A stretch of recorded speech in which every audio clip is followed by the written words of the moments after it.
আমরা এখানে কি দেখতে পাই। এখন অন্য কেন ব্যাংকে না যেয়ে আমাদের কাছে আসবে?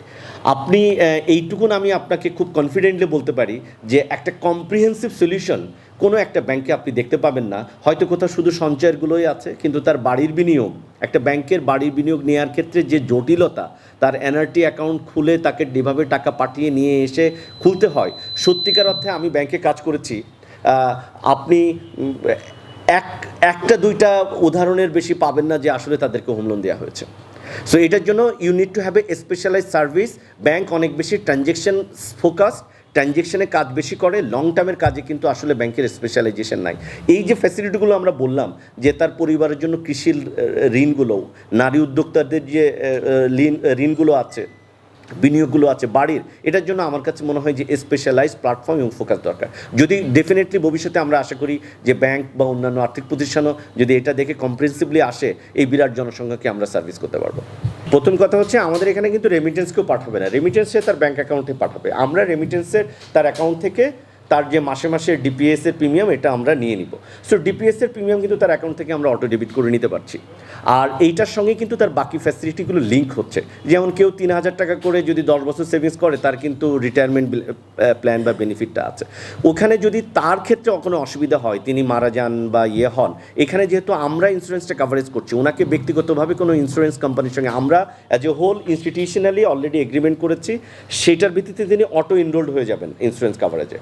এবং ওনার কোনো পার্মানেন্ট বা পার্শিয়াল ডিসএবিলিটি হলে অর্গানাইজেশন আমরা ক্লেম করে তার ক্লেমটা তার যে নমিনি আছে, তার অ্যাকাউন্ট আছে, সেখানে সেটেল করে দেবো। ওনাকে কোনো ঝক্কি ঝামেলা নিতে হবে না। আসলে আমাদের দেশে যেটা হয়েছে এটাকে আমি বলবো ভাগাভাগি। এই ব্যাংকিং সেক্টরে পুরা ব্যাংক আর্থিক ক্ষেত্রেই যেটা হয়েছে এটা ভাগাভাগি হয়েছে।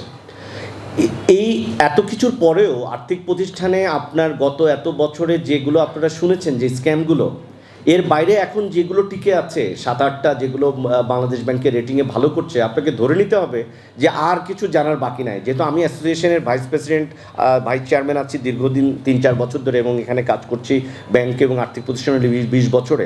দুটো জিনিস, একটা হচ্ছে গভর্নেন্সের ক্ষেত্রে দেখতে হবে যে আসলে এখানে যারা বোর্ডে ছিলেন, শেয়ার হোল্ডার যারা ছিলেন, তারা কি এখান থেকে লোন নিয়ে টাকা পয়সা নিয়ে গেছে কিনা। আমি যেমন আমাদের আর্থিক প্রতিষ্ঠানের ব্যাপারে যদি বলি, আমাদের এখানে কোনো মালিক পক্ষ বা তার যারা স্বার্থ সংশ্লিষ্ট তাদের 1 টাকা লোন নাই, এবং এখানে কোনো ফাইন্যান্সিয়াল স্ক্যাম নাই। যেটা হলো দেশের যে আর্থিক এখন যে আমরা লিকুইডিটি প্রেশারের মধ্যে যাচ্ছি, ইনফ্লেশনের মধ্যে দিয়ে যাচ্ছি, সেই চাপ কম বেশি সকল ব্যাংক আর্থিক প্রতিষ্ঠানের উপরে আছে, আমাদের উপরে আছে। সো এইটা ডিপেন্ড করবে, এটা শুধু প্রবাসীদের টাকা না, এটা আপনি আমাদের এখানে যারা সেভিংস করছেন, যাদের প্রভিডেন্ট ফান্ডে টাকা রাখছেন, গৃহিণীরা যারা টাকা রাখছেন, আমরা মনে করি যে আর্থিক প্রতিষ্ঠান বা ব্যাংকের প্রাথমিক দায়িত্ব হচ্ছে সেই টাকার কাস্টোডিয়ান হিসাবে কাজ করা। সো এখানে গভর্নেন্স ইজ দ্য কি।